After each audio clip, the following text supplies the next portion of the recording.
Bismillahirrahmanirrahim. Assalatu wassalamu ala asyrafis salin wa ala alihi wa ashabi ajma'in wa ba'd. Assalamualaikum warahmatullahi wabarakatuh. Mga kapatid sa Islam, inshallah sa gabing ito, pag-usapan natin ang tinatawag nating gabi ng mga engkanto. Opo mga kapatid sa Islam, isa sa mga pinapaniwalaan ng mga Muslim ang iba pang mga nilalang, ang tinatawag nating mga jinn. Kasi po, ang mga jinn ay isa sa mga usapin kung saan pinapaniwalaan ng mga Muslim. Dahil po dito mga kapatid sa Islam, nagkaroon po tayo ng kaalaman na mayroong mga bagong may mga nilalang si Allah subhanahu wa ta'ala na hindi natin nakikita. Kaya ibang tao ayaw nilang maniwala sa mga engkanto. Hindi sila naniniwala dito. Pagkos tinuturing nila ito mga likhang isip. Kaya tayo mga Muslim, pinapaniwalaan natin yan kasi nga nabanggit mismo ng Quran. Sabi ng Allah subhanahu wa ta'ala sa Quran, minal jinnati wan nas, mula sa mga tao at sa mga engkanto. Kaya dyan sa pagkasabi ng Allah subhanahu wa ta'ala mga kapatid, wag nating paniwalaan ang mga ateista. Ang mga ateista naniniwala sila na ang mga engkanto ay mga likhang isip. Sila naniniwala lamang sa mga nakikita nila, mga nadadama nila, naaamoy nila. Hindi sila naniniwala sa mga ganitong mga bagay. Ay hindi nila alam na napakalupit talaga dyan mga kapatid. Kasi nga ito ay mga balita kung saan hindi ito natin ligid na alam. Bagkus itinago ito ng Allah subhanahu wa ta'ala. Kaya mga kapatid, katulad ng sinabi ng Allah, sabi niya, bal kadzabu bima lam yuhitu bi'ilmihi wa lamma ya'tihim ta'wilu kadzalika kadzdzaba alladhina min qablihim fanzur kayfa kana aqibatul zalimin. Sinabi ng Allah subhanahu wa ta'ala mga kapatid sa Islam, bagkus pinabulaanan nila ang anumang hindi naabutan ng kanilang kaalaman roon at hindi dumating sa kanilang pangangahulugan.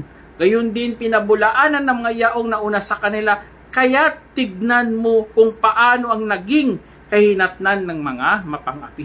Kaya dyan sa pagkasabi ng Allah subhanahu wa ta'ala mga kapatid, napakalinaw yan na tayo, hindi tayo katulad ng mga ateista. Basta binalita sa atin ng mahal nating propeta, ay paniwalaan natin. At hindi natin to maitago kasi maraming balita, katulad sa mga dati kung nanonood kayo ng Magandang Gabi Bayan, mga Halloween classic nila mga kapatid, dyan yung mga kwento na yan ay maraming mga tao na nagpapatuo na may mga engkanto silang nakikita. Kaya hindi natin yan pwede pinagbulaanan. Bagkus pinapatunayan pa talaga ng hadith ng propeta Muhammad SAW sa gabi ng tinatawag nating Laylatul Jinn, gabi ng mga engkanto. Na mayroong hadith dito na inulat ni Amir na tinanong ko si Alqamah kung si Ibnu Mas'ud radhiyallahu anhu ba nakasaksi kasama ng mensahero ng Allah SAW sa gabi ng mga engkanto. Kaya sinabi ni Alqamah na aking tinanong si Ibnu Mas'ud radhiyallahu anhu, kaya aking sinabi, mayroon ba sa inyo nakasaksi sa gabi ng mga jinn?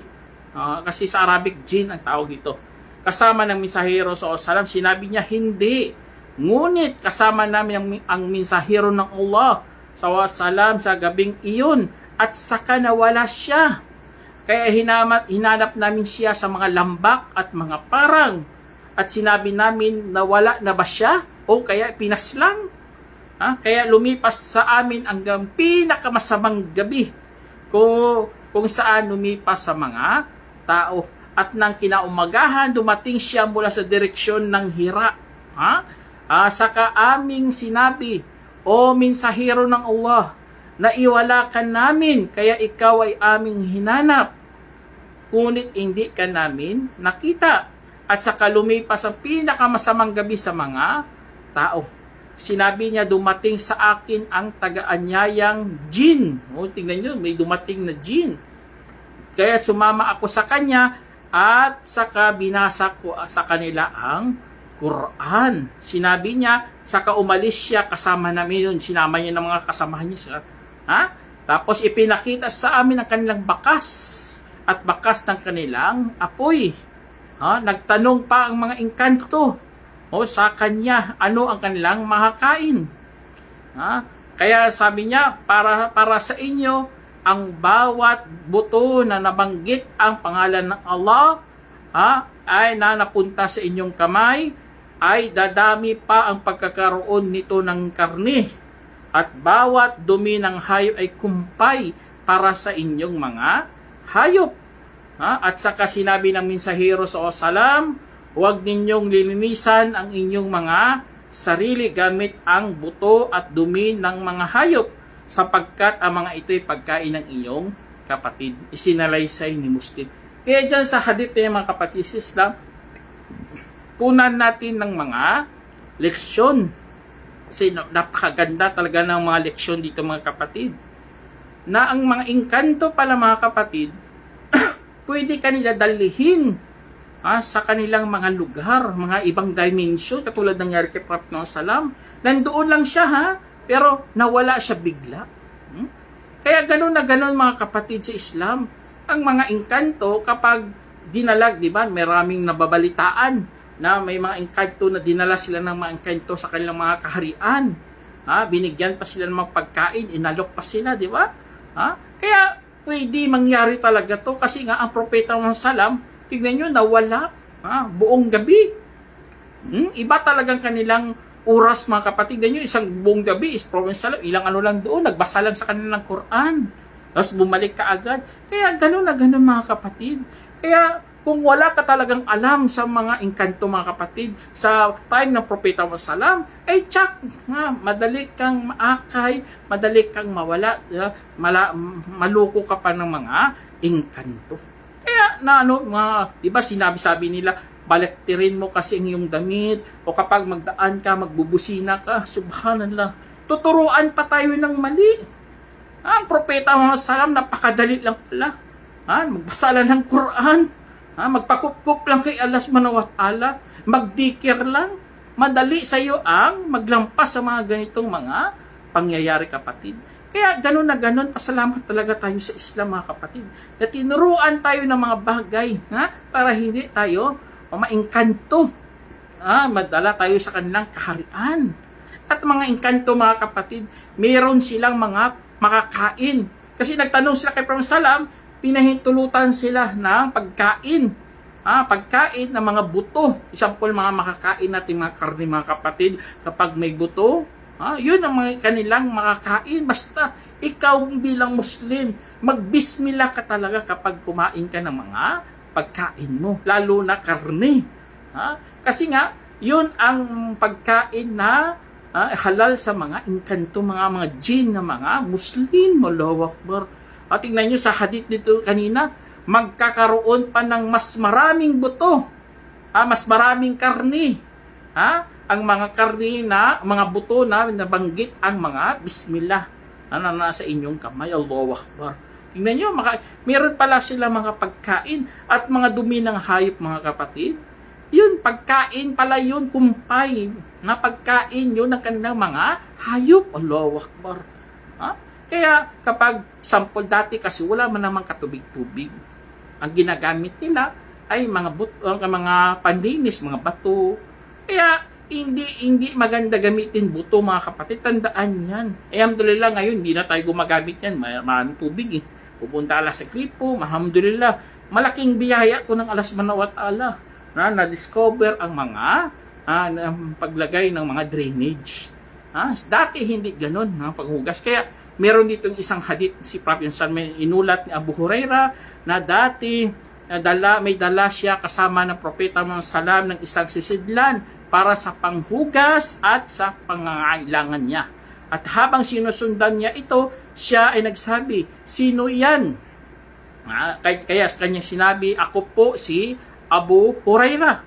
Sinabi niya, "Humanap ka ng mga bato para gagawin ko itong panglinis.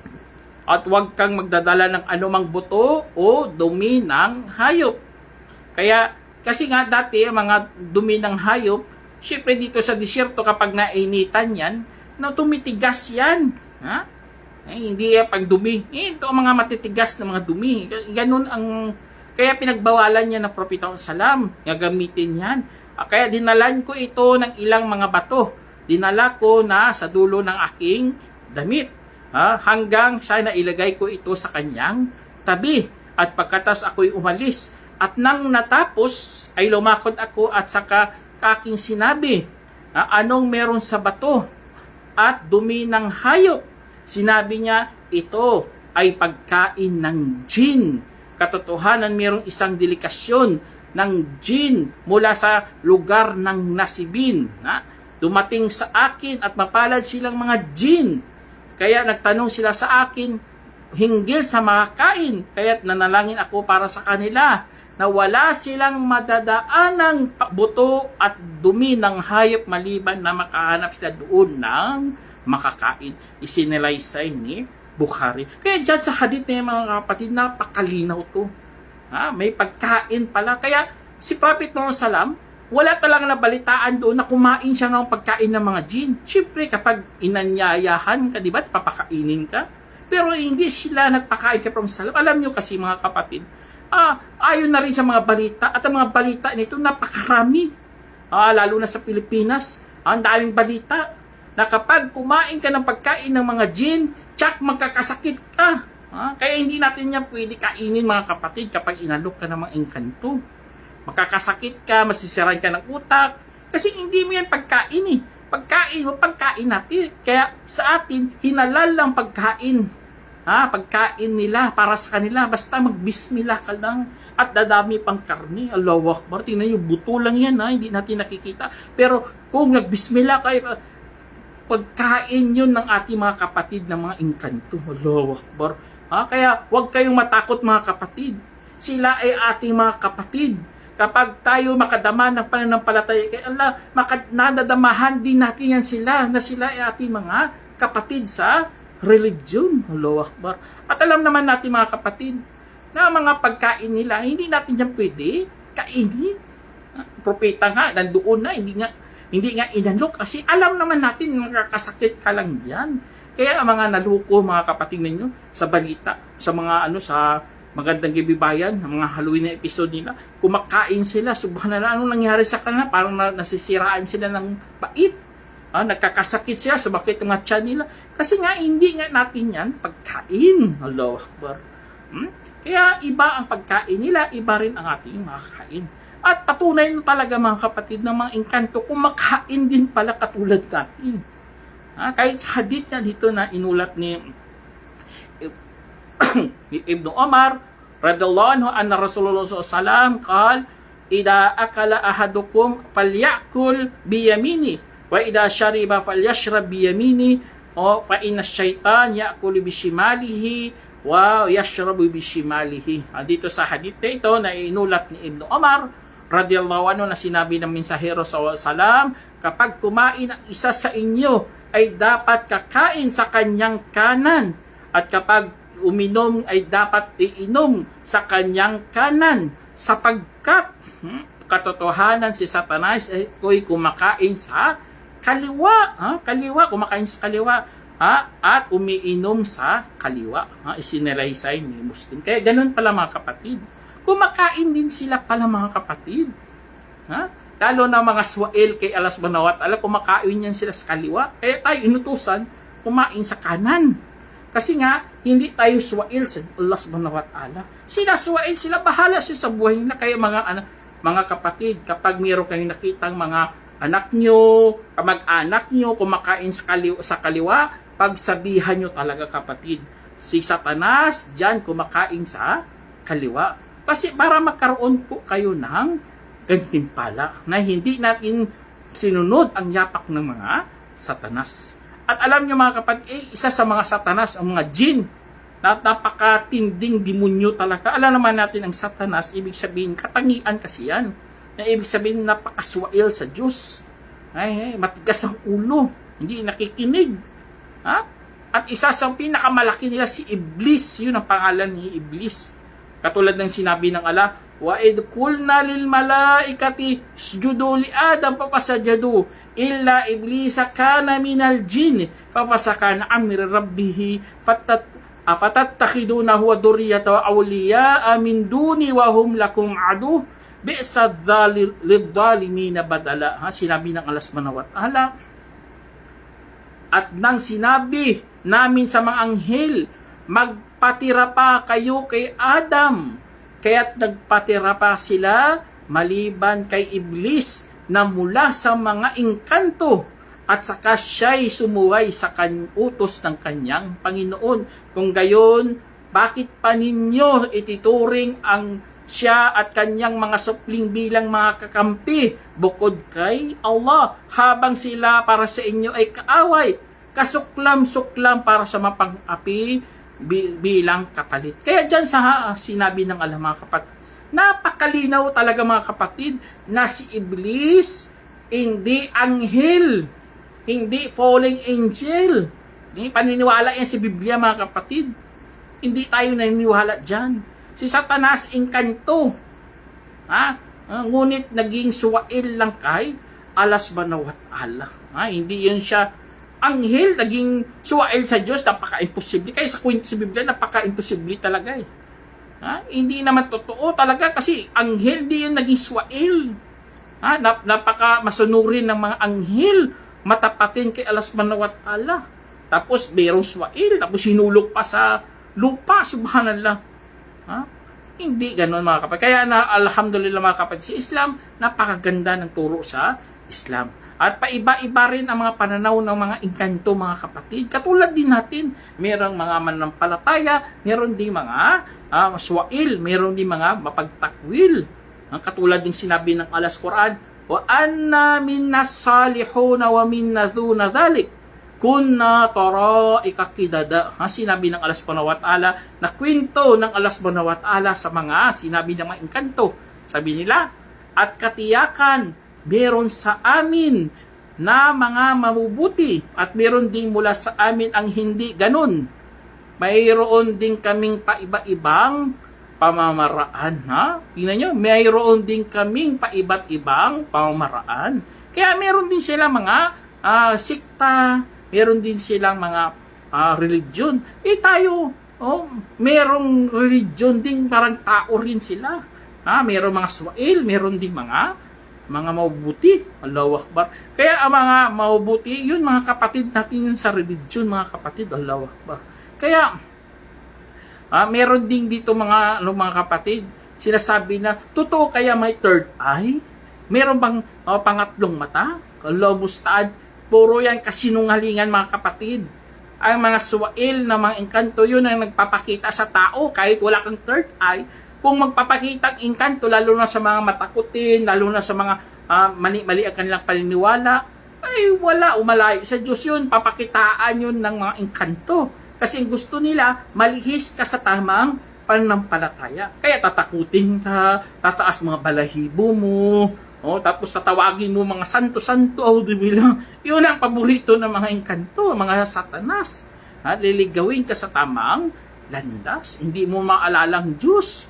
Nanawagan ka nga sa Diyos, pero sasabihin mo, Maria, tulungan mo kami. Iba, Jesus, help me in the Jesus name. Mali. Bakit di mo tawagin yan mga alipin ng Allah? Bakit mo tinatawag yan sila? Tawagin mo mismo ang Diyos. Yun ang makakatulong sa iyo. Kaya ang mga engkanto, mga kapatid, yun, maraming naluko talaga dyan. Marami silang naluko. Akala mo umalis yan sila, kasi nga naluko ka na eh. Ayun ang kanilang purpose talaga. Matawag mo ang mga ibang Diyos-Diyosan. Kaya tayo mga Muslim, alhamdulillah, kaya tignan mo sa Saudi. Sa Saudi, subhanallah, kakunti lang dito nangyayari mga ganun. Kasi nga, kilala nilang Diyos. Tinatawag talaga nilang Allah. At nagbabasa sila ng Quran. Sa atin kasi, kunting kalaskos lang, kunting galaw lang, natatakot kasi merong dumalaw na may engkanto, may dumalaw na puting itim na lalaki, puting babae, mga diablo, mga manananggal, duwindi, at ano pa mga uri mga nilalang. Alhamdulillah, mga kapatid, tayo binalitaan na tayo ng Quran. Sabi ng Allah subhanahu wa ta'ala sa Quran, Ya bani Adam, la yaftinannakum asy-syaitanu kama akhraja abawaykum minal jannati yanzi'u anhuma libasahuma liyuriyahuma sawatihima innahu yarakum huwa wa qabiluhu min haythu la tarawnahum inna ja'alna asy-syayatina awliya lil ladina la yu'minun. Sinabi ng Allah, mga kapatid, o mga anak ni Adam, huwag ka talagang magpatukso kay Satanas tulad sa pagpapalabas sa inyong mga magulang sa paraiso, kung saan hinubaran silang dalawa ng mga damit upang ipapakita ang kanilang mga maseselang bahagi. Sa katunayan, nakikita niya kayo, at kayo at kanyang mga kalahi habang hindi ninyo sila nakikita. Ito, subhanallah, nabalita na pala, mga kapatid. Sa katunayan, ginawa namin ang demonyo bilang kakampi ng mga yaong hindi naniniwala. Kaya dyan sa sinabi ng Allah, sila nakakita sa atin, pero tayo, hindi natin sila nakikita. Hindi mo na kailangan magkaroon ng third eye, bubuksan yung third eye mo. Subhanallah, marami talagang naluko dyan. Ang mga suwail na mga engkanto, mga kapatid, yun ang nagpapakita sa tao, yun ang nananakot sa tao. Kung takot na takot ka, makakita ka talaga ng mga multo. Kasi nga, duwag ka eh. Hindi mo na naalala si Allah. Hindi ka nagpapakup-kup kay Allah. Check, makakita ka talaga ng mga demonyo na yan. Pero kung nagpakup-kup ka kay Allah, takot na takot ka kay Allah, subhanallah. Katulad kay Omar bin Khattab, kapag dumaan siya diyon, mga Satanas, lumilihis yan, hindi umaharap sa kanya. Kasi natatakot sila kay Omar. Ganon na, mga kapatid, ang At alam nyo, mga kapatid, ang mga demonyo, nilikha yan sila sa lumiliyab na apoy, lumagalablab na apoy. Katulad ng sinabi ng Allah, waljana khalaqnahu min qablu min naris samum. Allahu Akbar, sabi ng Allah. At ang engkanto ay nilikha namin noon mula sa lumiliyab na apoy. Allahu Akbar. At sinabi rin ng Allah, wa khalaqal janna min marijin min nar.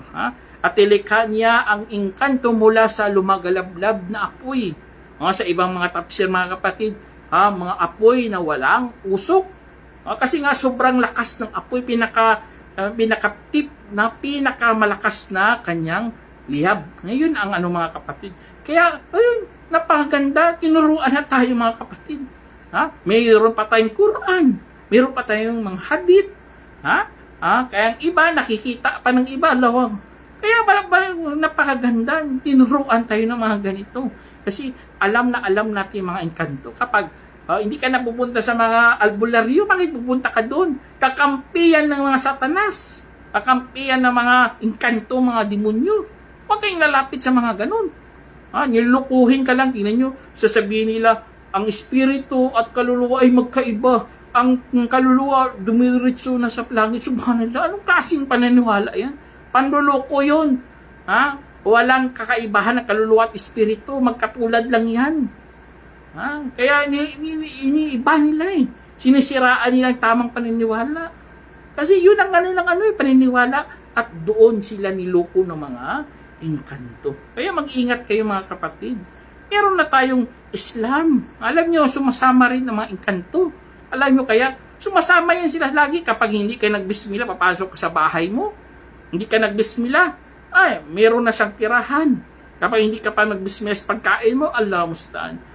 Tapos mayroon na silang hapunan katulad sa hadith dito, mga kapatid, na inulat ni Jabir bin Abdullah radhiyallahu anhu na narinig niyang Propeta Muhammad sallam nagsabi, kapag pumasok ang lalaki sa kanyang bahay at inaalala si Allah sa kanyang pagpasok at sa kanyang pagkain, sabihin ng Satanas, wala naman kayong matitirhan at hapunan.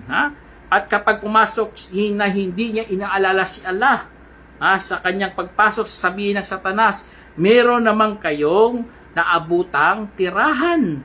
At kapag hindi niya inaalala si Allah sa pagkain, sabihin niya, meron naman kayong hapunan. Tirahan at hapunan. Sinalaysay ni Muslim. Karoon pala siya ng tirahan, hapunan, magkasama pala. Allah musta'an. Kaya huwag kayong magpaloko dyan. Pag-dikir talaga, mag-bismillah, Allahu Akbar, Audubillah. Para hindi yan sumama sa atin.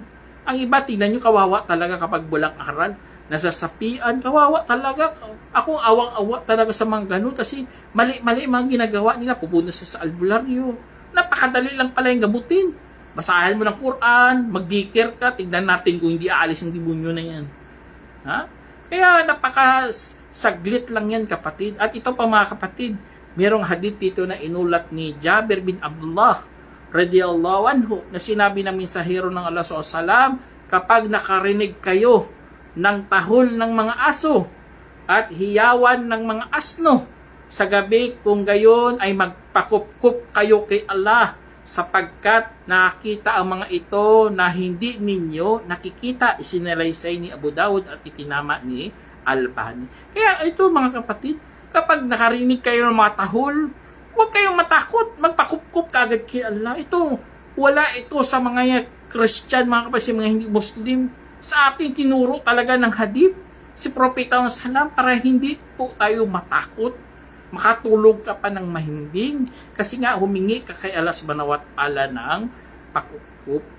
Tingnan nyo, kawawa talaga. Nagpapakita sila gabi-gabi, may sumisilip sa kanilang bintana, maitim ang mata, maitim ang paa, maitim ang kamay. Ayun nga mga kapatid, kasi nga takot na takot sila. Hindi nila inilaan ang kanilang tunay na takot kay Allah. Kapag nilaan mo takot mo kay Allah, Allahumma musta'an, hindi ka na matakot sa kanila kasi mga nilalang din yan katulad natin. Bakit ka matatakot sa mga nilalang? Katakutan mo ang tagalikha ng mga nilalang. Ang manlalalang mismo ang katakutan natin. Kaya huwag kayong matakot. Kasi normal lang yan, nagpapakita sila. Kahit katulad si Abu Hurairah, ninakawan pa nga siya, subhanallah. Ninakawan siya ng pagkain. Kaya nahuli niya, tapos tinuruan pa siya, magbasa ka ng Ayatul Kursi. Lamustan. Kaya yun mga doon mga kapatid.